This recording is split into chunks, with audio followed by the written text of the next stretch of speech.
आज या देशाकरता gold medal मिळवून देणाऱ्या मुली, या देशाकरता सिल्वर आणि ब्रॉन्झ मेडल मिळवून देणाऱ्या मुली, ज्या मुलींवर या देशात या भारतीय जनता पक्षाचा उत्तर प्रदेशचा खासदार ब्रिजभूषण सिंग यांनी लैंगिक अत्याचार केले आणि लैंगिक अत्याचार केल्यानंतर जेव्हा या मुलींनी, या देशाकरता मेडल मिळवणाऱ्या मुलींनी ज्या वेळेला पोलीसमध्ये कंप्लेंट केली, त्याची साधी दखल सुद्धा पोलीसमध्ये घेण्यात आली नाही, साधा गुन्हा सुद्धा दाखल करण्यात आला.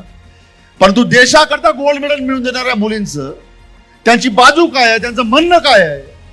2 महिन्यापर्यंत जंतर मंतर दिल्लीवर आंदोलन चाललं, परंतु त्यांची साधी भेट घ्यायची सुद्धा सवड देशाच्या पंतप्रधानांना भेटली नाही. हा सन्मान जो आहे महिलांचा, हा या मोदी सरकारच्या माध्यमातून आपण बघतोय.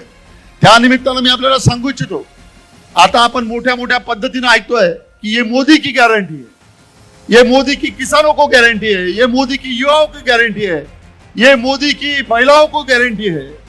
मला या निमित्तानं इतकंच सांगावं वाटतं आणि विचारावं वाटतं आपल्या सर्वांना, ह्या ज्या घटना देशामध्ये आपण बघितल्या उघड्या डोळ्यांनी, हीच मोदीची गॅरंटी या देशातल्या युवकांना, या देशातल्या शेतकऱ्यांना आणि या देशातल्या महिलांना होती का? हा माझा प्रश्न आजच्या या सभेच्या निमित्तानं भारतीय जनता पक्षाच्या सर्व नेत्यांना त्या निमित्तानं आहे.